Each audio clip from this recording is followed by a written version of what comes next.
hunting legends in the night. Footprints large and eyes so bright.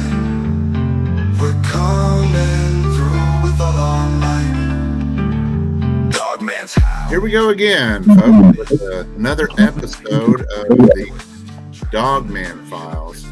Today, we're going to be talking about some of the historical accounts of the Cynocephali, or the dog-headed men, that we see occasionally. We see a YouTube video or two about them, and it's kind of hard to differentiate whether some of these reports are, creepypasta type stuff that just a really good story that somebody with a creative mind kind of cooked up, or whether some of these things really happened.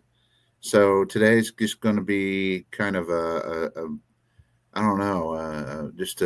we're just going to run some stuff by, talk about it.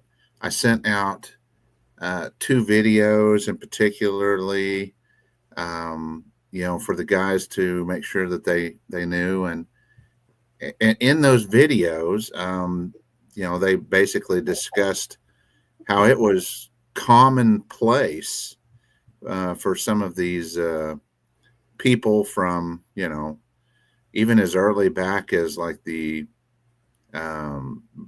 BC, Timaeus and Theseus, talking about these dog-headed men. You guys what do you guys think is some of the most peculiar aspects of some of these writings and some of the stuff that were talked about in these videos? Well, for me, what I thought was interesting was just how sort of widely accepted and acknowledged. It wasn't like a thing of if these things existed or whatever. Like when watching that video or those videos preparing for this recording, to me it seems like it was just accepted fact that these were real civilizations of people, and even the specifics of they would bark like dogs, they had the heads of dogs, but they would communicate with each other, they had culture, they had civilization, they would farm and they would trade goods and stuff with other people. And I think the most interesting thing to me personally was when the video talked about how St. Augustine, who's a very prominent theologian from, I believe, like 5th century, somewhere around there. I mean, the medieval ages, and he's just having these discourses in his writings on the implications if the dog-headed people are humans, and if they're made in the image of God, and should they be baptized and things like this, or stuff like that. And so it's like, for especially back then, to put that much effort into writing about that and go into the theology of if they're humans or are they not humans, are they people, are they not people, like, I don't know, to say that there's no reality to that, there's no substance to that, and this is kind of a stretch to me. So I feel like that was kind of a strong point that I noticed in the videos. But yeah, you guys talk about what you think, though. I'm interested to hear what you have to say. Well, the Marco Polo reportedly wrote about it in his journals and such. Funny thing is, a lot of people thought he exaggerated a lot, and on his deathbed, he famously stated, "I have not told half of what I saw." This is after years of criticism, allegedly being accused of exaggerating of the odd things he's seen. And in many of his journals, he stated, in more than one place, I believe, that he came across those dead, dog-headed people, sometimes clothed, sometimes not.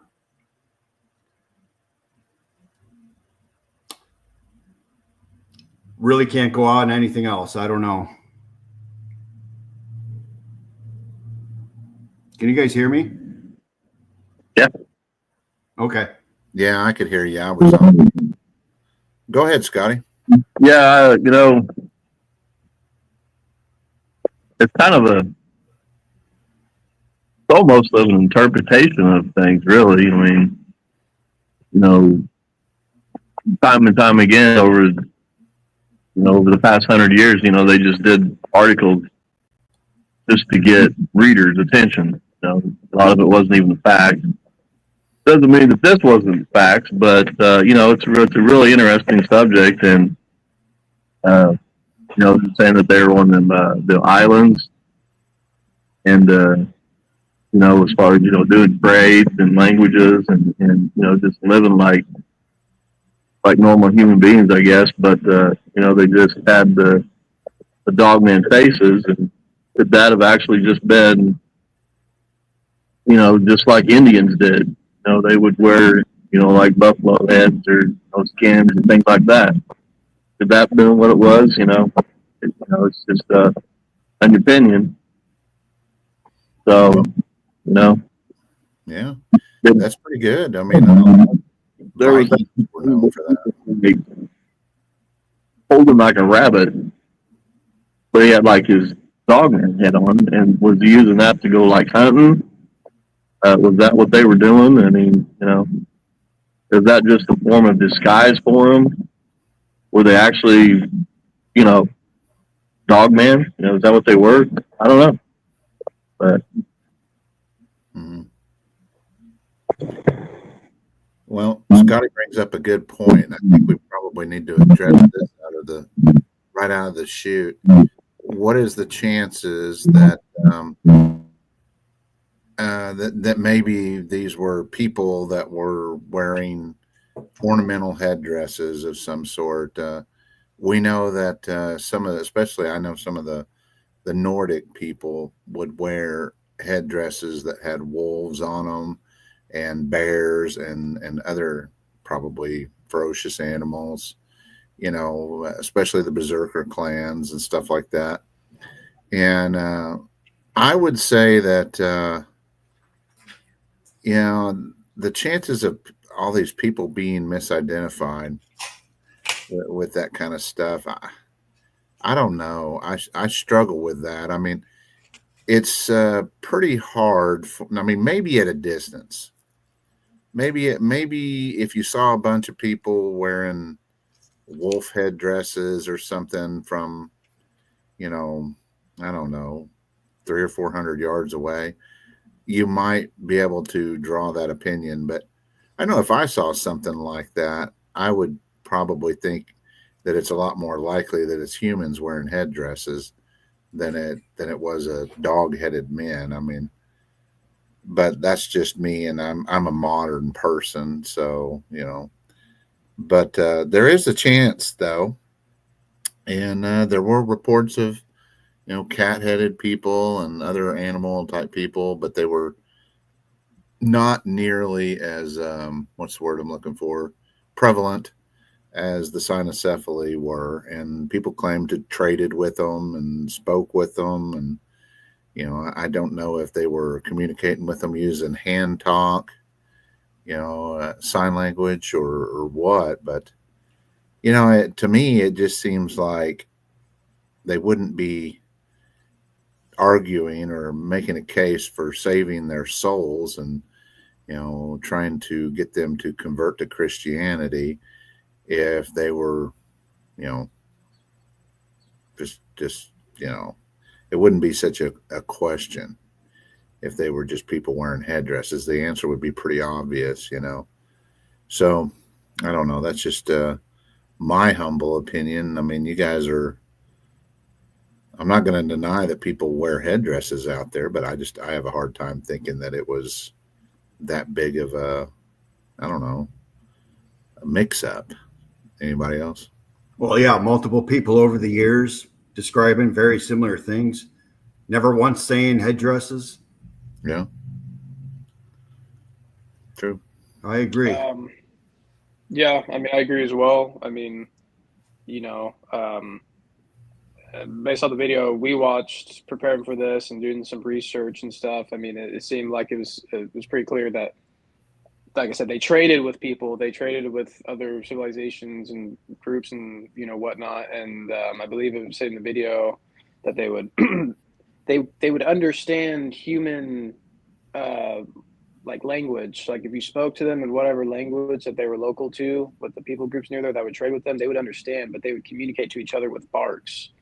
But they would also understand like hand gestures and pointing and things like that. So they were very intelligent. They were rational, whatever, and they could communicate or understand communication that way. But when it came to communicating with each other, it was through barks. And so obviously people got, if you believe those accounts, people got up and close enough with, these, with whatever these creatures were or are or whatever, to see them doing this, to see them up close, to see like, hey, these are dog-headed men, and like you were saying, Brian, if people were having these debates back then on if they're even people or not, should they be converted, or that, obviously suggests like, people saw them enough and got up close enough to know like, hey, like these are actual, creatures of some kind that aren't easily identifiable as humans or whatever. And I also think too of like, early iconography as well with like Saint Christopher.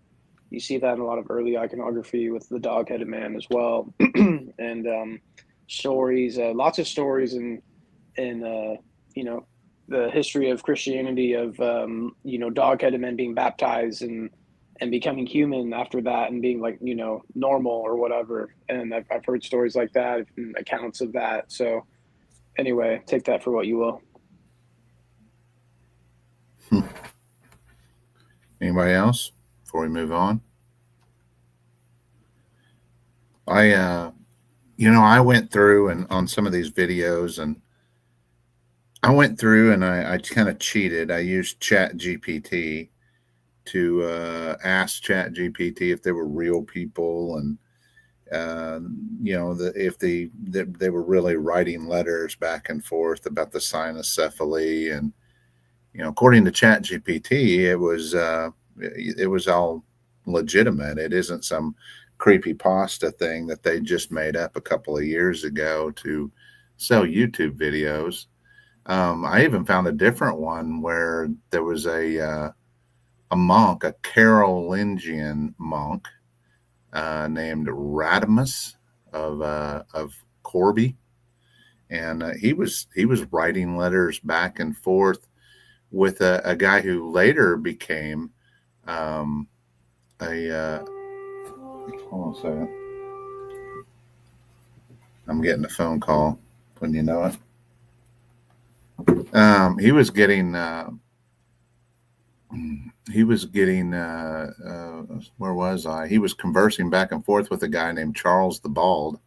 I can relate to that guy, who was actually the grandson of Charlemagne, but he was in the clergy too.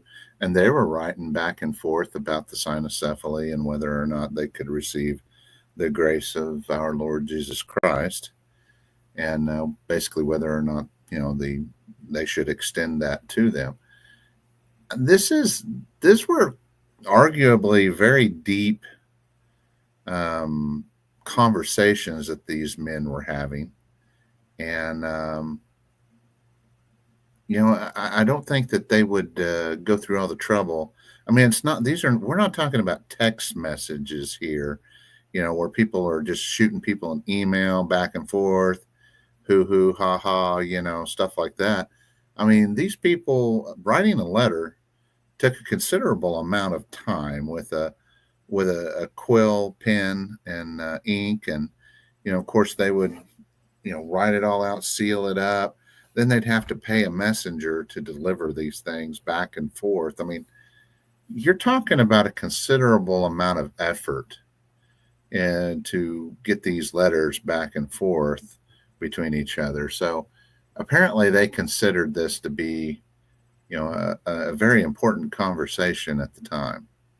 So I just kind of like to reiterate that. I don't, you don't see the clergy writing letters back and forth as to whether or not they could convert horses to our Lord Jesus Christ or elephants or something else like that. They didn't have time for jokes back then. They were very busy, and it kind of goes back to the whole Anubis thing too. Everybody acts like it was just some, joke or some. That's not they're not carving cartoon characters in stone. I mean, these were very important. These carvings took a long time to do, and they took a lot of manual labor. I mean, those weren't, ancient cartoons for the funny papers or something. I mean, that was very important to them at the time. So I don't know. I just have a hard time believing that it was completely made up, fictional.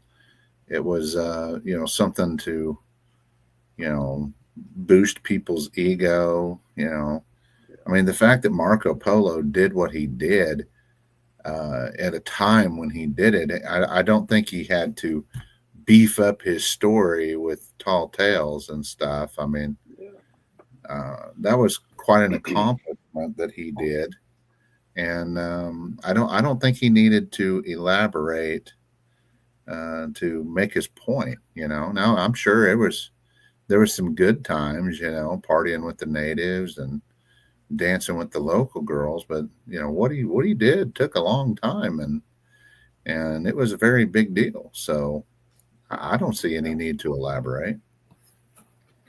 Yeah, I mean, like you were saying, parchment writing letters back then was very expensive and a very strenuous process to send a letter to someone back then. Centuries ago, to a totally different region or part of the world. That was very expensive, and there's a lot to it. And there's no, in my opinion, there's no way to think that they would waste time arguing on matters like that for something that could just be a legend or some folklore or some rumor that there's, hey, there's potentially, some people are talking about there might be some dog-headed people in this part of the world here. When in reality, it seems when they talk about it, it's just a common knowledge. Like, yeah, this is a real thing. This is a real, group civilization or creatures or whatever you want to call them that exists. And, how do we deal with it? And the fact that they're taking time to write about it extensively and have conversations back and forth, especially back then, like I was saying, through letter, the money, the expense, the materials needed to do that was not easy back then. Anyone who studies history knows that getting parchment and everything back then was not a simple process, and to write and everything like that. So I agree with that. I think that's an important observation. Yeah, I agree with you guys completely. As far as, what's the point of making up a story? But, I'm just giving a possibility is all it is. And like you guys, I agree with you 100%. It's just one of the things I was just thinking about, forming and get ideas out there and, the discussion, basically. So. Mm-hmm.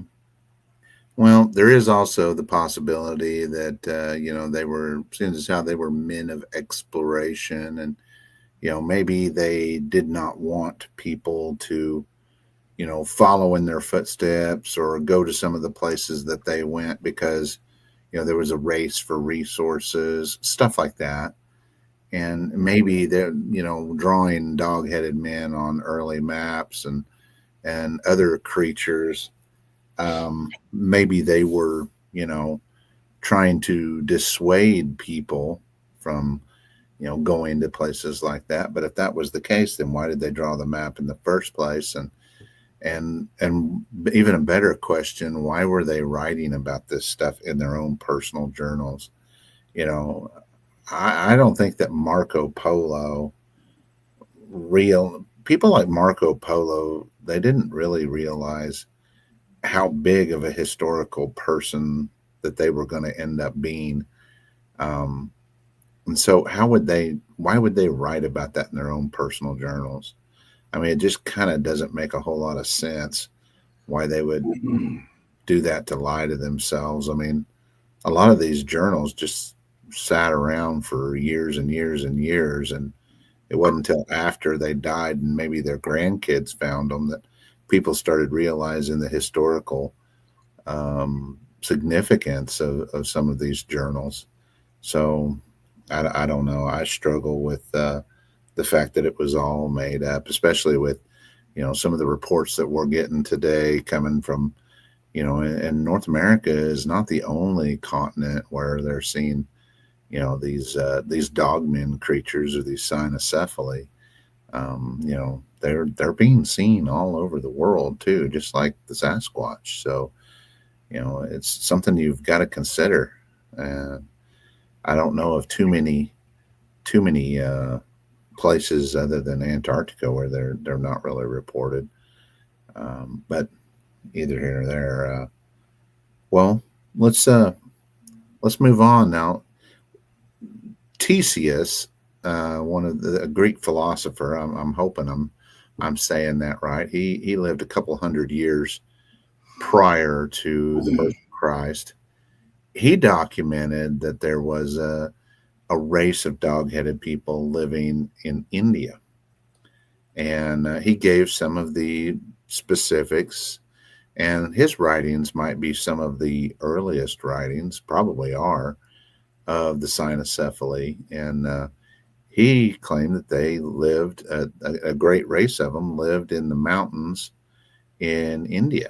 And one of the things that I thought was interesting was that I believe that he mentioned that the king of India would gift them every so many years 160,000 bows and arrows. Is that, am I repeating that right? Yes, I believe you're correct. If I remember correctly, I think that was it. I mean, that's a lot.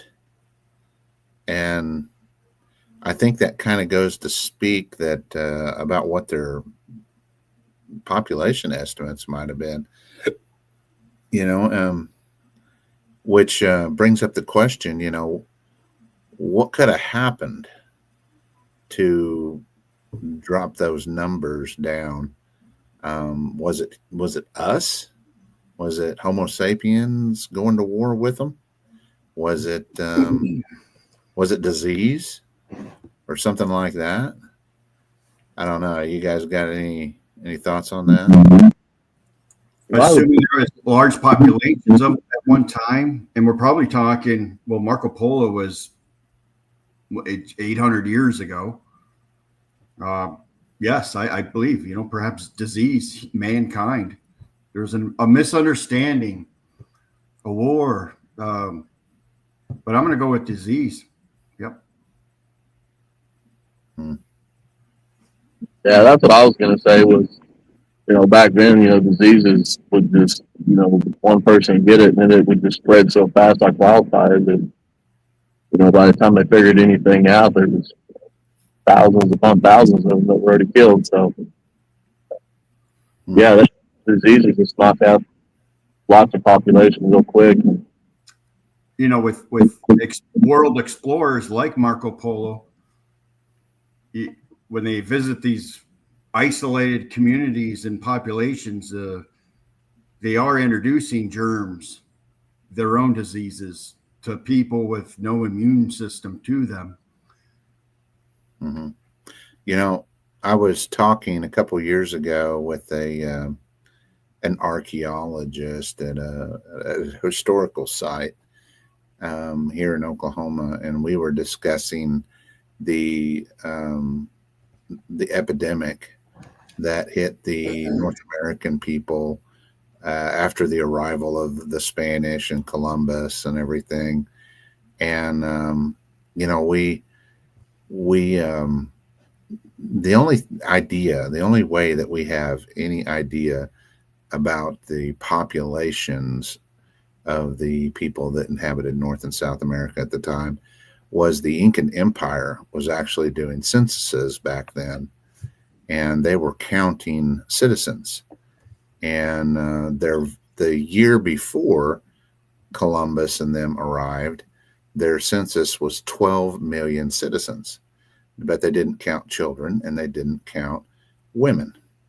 So there was 12 million people that they were considering, to be citizens of the Incan Empire at that time. But the following year, which happened to be the last year that they did a census, it was like 900,000. So they dropped. That's more than a 95% kill rate. And as we all know, it decimated their numbers. And it, as history shows, it weakened their people to the point where they were easily defeated by, the invaders.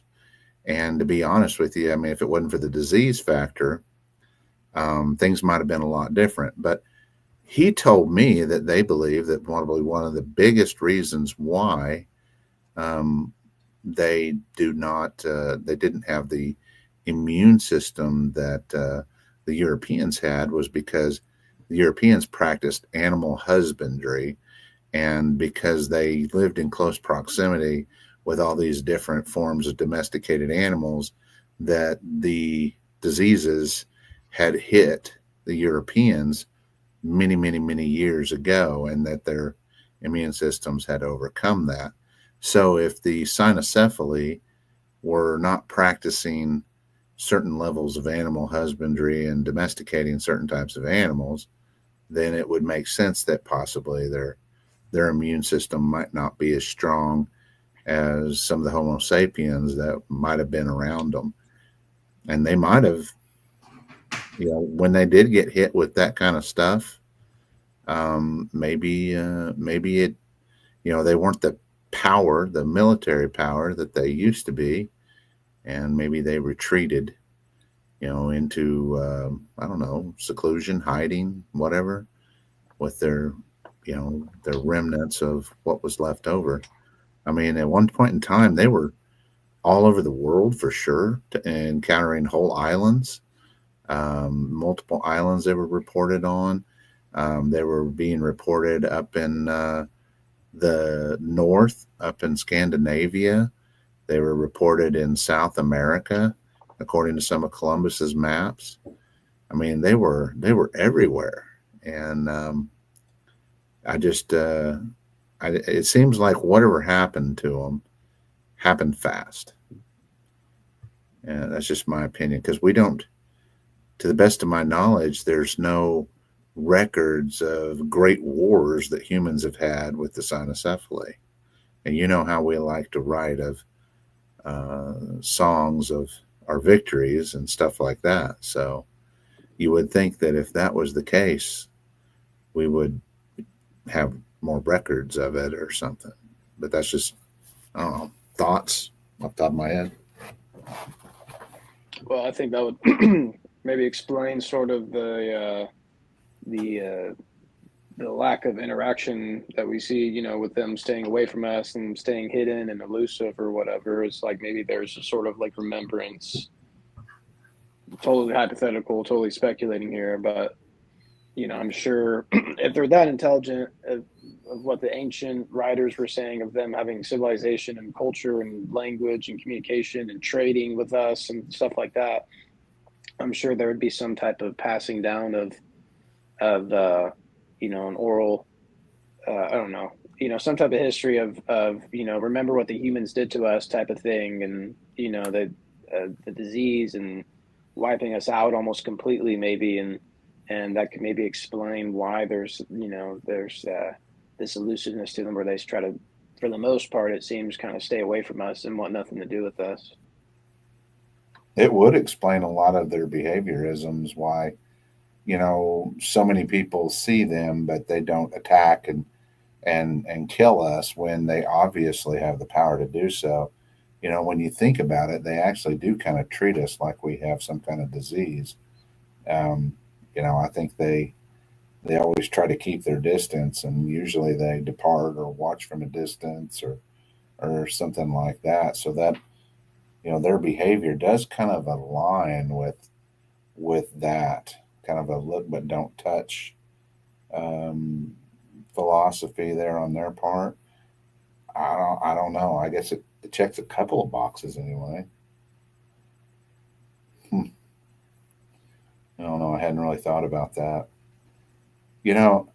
I was also looking, I've read on a couple of podcasts that Alexander the Great had captured some cynocephaly I think at least two of them in a battle, and he had spared their lives on the condition that they would fight for him and swear allegiance to him, and that they did. And I did a little bit of researching on that too, and apparently that was quoted in a story by a guy, a story called the Alexander Romance. And I don't really, it was generally considered to be semi-fictional biography of Alexander. So it's kind of like, I don't know, like a greatest hits or something, because Alexander the Great was quite a popular folk hero back in the day, kind of like Teddy Roosevelt was for the United States. But the book contained other fantastical accounts of his journeys and stuff, and particularly, making note of his encounters with the Amazons, and of course, for those of you that don't know, the Amazons were a mythical tribe of warrior women that, the men basically stayed home and took care of the babies, and the women were the warrior class. And some people believe that they didn't even have men, that they were just women, women's society. We all seen Wonder Woman. We know what you're talking about. Oh yeah, Wonder Woman. I mean, you got to admit, man, I have a hard time believing that anybody could go and meet the Amazons and actually decide to come back home. So I have a little bit of problem with that. But the giants, they talk about the giants. But to be frank, I think that the giants were probably a very real thing. I mean, there's been bones recovered and stuff like that. It's only in America that we've got people hiding the bones. So everywhere else, it's pretty much common knowledge. And of course, he talked about the Cynocephalies and a few other monstrous races. But, I would say that maybe his stories were fantastical writings, but maybe they weren't. It's kind of hard to say. But I would have to say that the whole Alexander the Great thing, chances are better than average that was just a form of fictional writing for the time. I'm really not sure at what point in our history that fictional writing became really popular. And I guess that's or generally accepted. So I guess that's some kind of research that we probably need to do. I'm sure it's always been a little bit, thrown out there, the human condition of humor. I'm sure it goes all the way back. But at what point did we have enough free time on our hands that we could start writing all this stuff down for amusement of the population? I don't know when that really was. So anyway, what else do we need to talk about?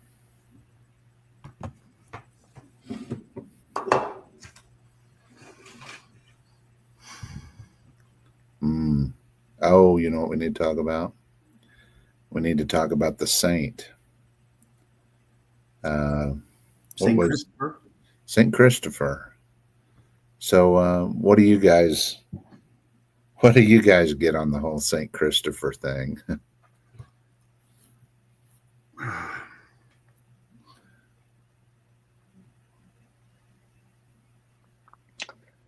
I don't know. I mean, I might need to look into that a little bit more. I mean, you have, like I said, you have like very strong oral traditions and stories from the lives of the saints and Christianity, and like I said, the story I'm familiar with Saint Christopher is something along the lines of that he was a dog-headed man, something with the Cynocephali or whatever, and post-conversion at baptism, from what I've heard in the story that I'm familiar with, was changed back into a normal man. So I don't know. And then I'm familiar with the other typical St. Christopher story. Probably the most popular one was, he was a giant and would help people cross the river and all this until he met the child Jesus and all that. So I don't know. I mean, there's really, there's probably not a lot of strong documentation to look back to. I mean, when you're talking about stories like that, you're talking about strong oral traditions that are passed down when it comes to the lives of the saints and stuff. I mean, but there's a lot of like very fantastic details like that. There's the story of, Saint George, who killed a dragon supposedly. Like some people, I've heard some people think that's a dinosaur. Even that's what I've heard people say. So I don't know. Make of that what you will, but I'm sure there's some truth there on to some extent. And like we were saying earlier, if Saint Augustine in the 4th century, 5th century, or whatever is his writings, talking about the theological implications of what makes someone in the image of God, if it's their rational being or not, and pointing to as examples like the Cynocephali or these dog-headed men. Obviously, there very well could be some truth to it. There could be some type of real implication of it. So who knows? But anyway. I just got done plugging into Chat GPT real quick. What a tool. Asking about his death, and some of these places on the fabulous internet, they say that he was actually martyred because the Roman emperor wanted him to fight for him, and it didn't happen.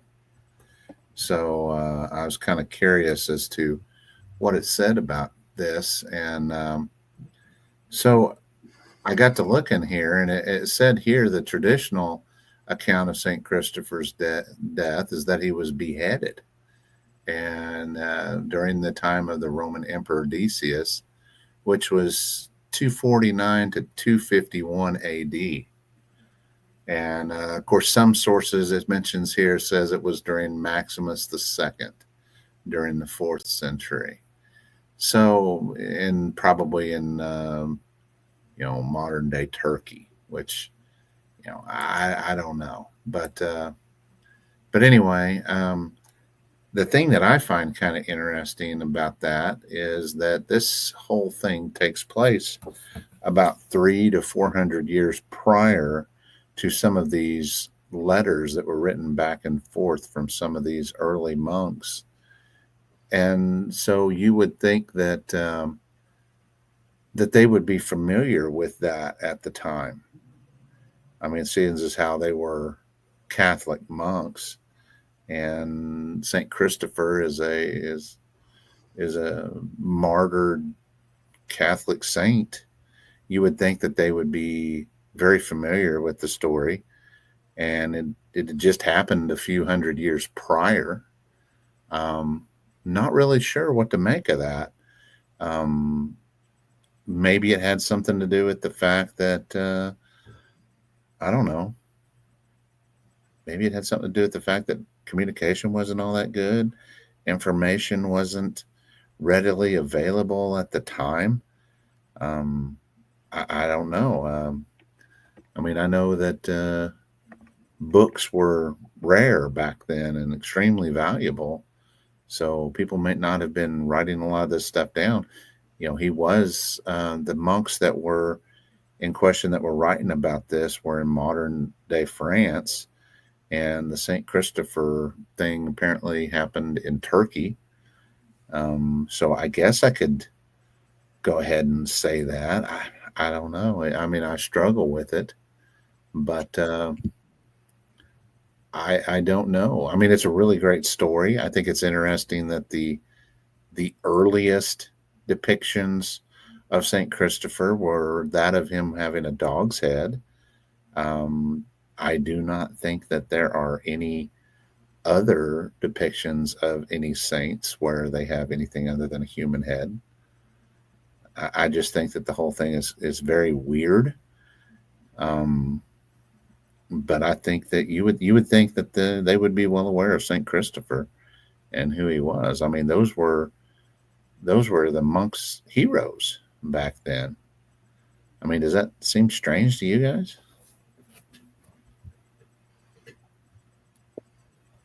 Yeah, that's probably one of the reasons why I was saying that. Yeah, he said that he had a human head, a dogman head, but then he, turns it back to being human again. Doesn't mean that was the case all the time. But I think he was just more along the lines of he was a giant. Say 7.5 foot tall. Mhm. Maybe he just had like scars on his face or nothing. What they thought maybe he was, some sort of a dogman with face like. Yeah, I've heard similar traditions as well, where people have said that a lot of people think St. Christopher, when it comes to the dog-headed thing, a lot of people speculate that there's certain traditions that say that he was very disfigured from his face was very disfigured from all of the persecutions that especially Christians in the early church experienced. And you have stories of like some of the early councils where a lot of the bishops would show up and they'd be missing eyes, they'd be missing limbs, stuff like that. They would be very disfigured from being tortured, essentially. Back then, when like the Roman government and such were not yet very accepting of Christianity. So I've heard that. So that was a good point. I believe Scotty just brought up could be disfigurement. So I could see that, but again, it's hard to say because you do, like I said, have the stories of in the iconography where it's very clearly depicted as a dog-headed person. So I don't know. It's hard to say on stuff like that. What's what's the case or what isn't. So. Well, one thing's for sure, with all the weird, strange things we've experienced, witnessed, and firsthand, all the stories we've heard, I'm not doubting nothing. I'm not going to say it didn't happen and it's fake, but I wasn't there, so I can't say it definitely happened. Right. Yeah, and then the thing too, I mean, the main gist of all of this is to show whatever your take is on the particular thing here and there. I mean, to me, I think it's pretty clear there is some sort of historical precedent. The fact that this isn't some just new phenomenon, like the Dogman thing is not something new or novel. It's something like, what Brian was saying earlier is something that's been seen and been going on and reported for centuries, really, for, I mean, thousands of years, going back to Egypt and all this stuff, is the idea of a dog-headed person or a dog-human hybrid or whatever. It's like prominent in all these cultures to the point where, to me, like I said, the strongest argument for it and the most convincing thing is the writings of people talking about this, and especially when it comes to like St. Augustine, like we were talking about earlier. I mean, you're talking about someone there that is the most, I mean, arguably outside of like the writers of the New Testament. I mean, that is like one of the most prominent, most important figures in the history of like Western civilization right there is St. Augustine. I mean, he's a doctor of the church. And I mean, a lot of Western thought and philosophy and ideas come from him. So, for him to be writing on this and giving opinions on that, to me, that's a very emphatic point right there. And, the history of what we were talking about earlier with, the supposed tribes of these, dog-headed men in India and other places, going as far as trading goods and communicating and people writing about this and talking about this, and just as like a well-known, like, yeah, they're real. Like, this is where they are. They live in the mountains, all this stuff. Like, I don't know. To me, that's a very strong case to be made there. Like, this isn't some new novel phenomenon. This has been going on for a very long time. And it used to be at one point very well accepted fact as being true. So I don't know. Yeah. Man, I got to admit, I think it's more than just a coincidence. There's been, stories about these wolf beast creatures all over. I mean, all over the world. In North America, people report them walking bipedally. Old world Europe. There's the story of the werewolves and how people transform into them. Although I don't think that there's any modern day accounts about people really turning into werewolves, other than possibly some of the skinwalker people out there. I mean, but you know, a lot of people believe that at least a good portion of these dogmen creatures are flesh and blood animals, and that they're real, and maybe they're susceptible to some of the things that we're susceptible to. I mean, what if they've just basically gone into hiding because of their in the past, they had substantial numbers that they could defend themselves against humans, and maybe now it's they've been forced into hiding because every time we encounter something new and discover a new species of animal, we have to kill it. That's pretty much what we do, and especially if it's a threat to us. So I would argue that that's probably what happened to a lot of the hominins that were running around the world, was that they were a threat for resources, and so we killed them, and that are bred them out, probably both at the same time. Well, let's not forget that 40% of the United States is uninhabited by people. Of 320 million people in the United States, 40%, we are not on 40%, 47% of the land. So that's a huge portion. So yeah, it's not that they're hiding, they're just avoiding us, and it's kind of easy to do. Yeah. In the way our senses are, I mean, how we've kind of gotten soft over the years, it's probably getting easier and easier and easier to hide from us. So I don't know. What else was in those videos that you guys thought was of note that we probably should talk about?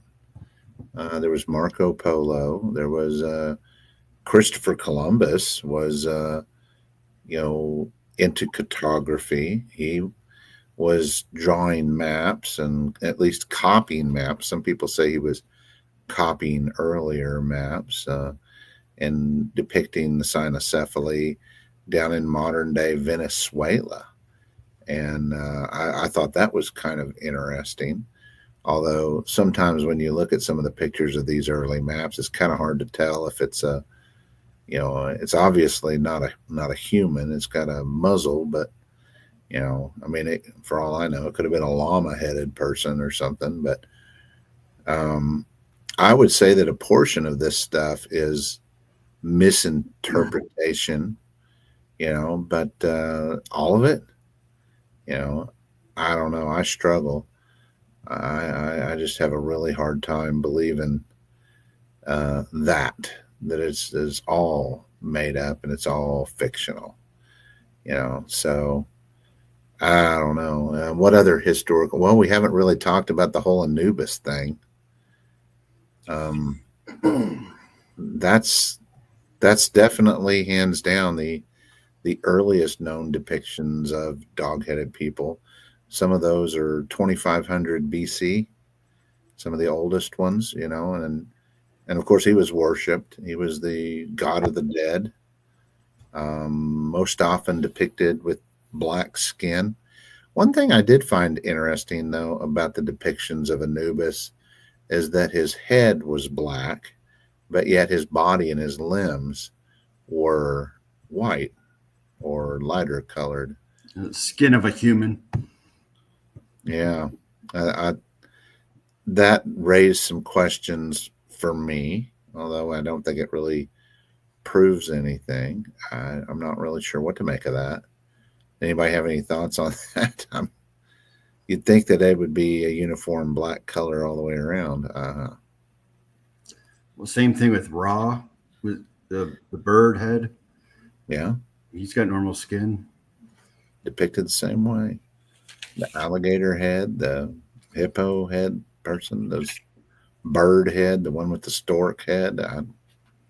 I'm not an Egyptologist, so I don't know all the proper terms or anything, but I do find it kind of interesting that the jackal-headed god was the god of the dead, and that he would weigh your heart, you know, and he would check to see if your heart was lighter than a feather. You know, I find that to be very curious that this dog-headed creature was the one who would basically pass judgment on a person. Didn't not to interrupt you, but don't a lot of dogman sightings also occur in like cemeteries or like near cemeteries? Yeah. So I find that interesting too. That may just not be a valid parallel there, or me observing too deeply on that. But yeah, with Anubis being the god of the dead and helping souls, whatever, transfer to the afterlife and all that, I do find interesting because when I read that or was watching that video and heard that, that immediately struck me as well. You know, I've heard of a lot of these dogman sightings occurring in places like cemeteries. I've even heard reports and stuff of them digging up graves and things like this. So I just thought that was an interesting little parallel there. Well, there's that video of that dog man looking creature digging up that grave, which I would like to do an episode of Dogman Files here coming up soon about all of the different pictures and video evidence that's been floating around the interwebs about them. But yeah, they are commonly still reported around there. Now that it's not exclusively around, you know, graveyards or anything, but I know they've also been reported a lot in close proximity to Native American mounds, which are also known as burial locations. So you really got to take that into consideration. I mean, do you really think that people are making these stories up or are really going to all the trouble to try to connect 2500 BC God to? I don't think they're taking it that deep. I mean, that's some pretty deep stories right there, you know. I don't know, but what are they doing? I mean, are they guarding the dead? That was what Anubis was there for, was to guard the dead. And other than, you know, wild animals and stuff like that, why would you need to guard the dead? I mean, I don't know. They have nothing else to lose.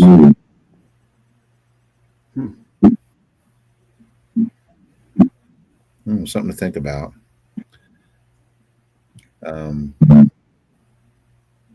Anyway, well, do you guys have anything else you want to add about this? We're pushing an hour at this point. No, I hit a deer. It could have been a dog, man. You know, it was a deer. Last night in the van. How? I hit the brakes so hard.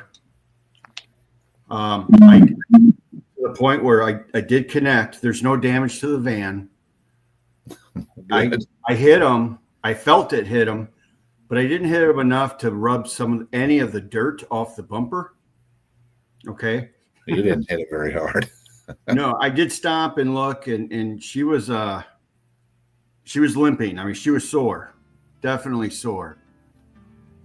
And so for those that don't know, I modified my van and I have stuff everywhere on shelves. All of that is on the dashboard now and all around. I mean, what a mess. I mean, I hit the brakes hard. And you're gonna find all that stuff you've been looking for now. Yes. Yes. Time to reorganize. Well, and maybe you made an easy victim for the dogmen in your area. So yep, they gotta eat. They gotta eat. Dogman's gotta eat, same as the worms.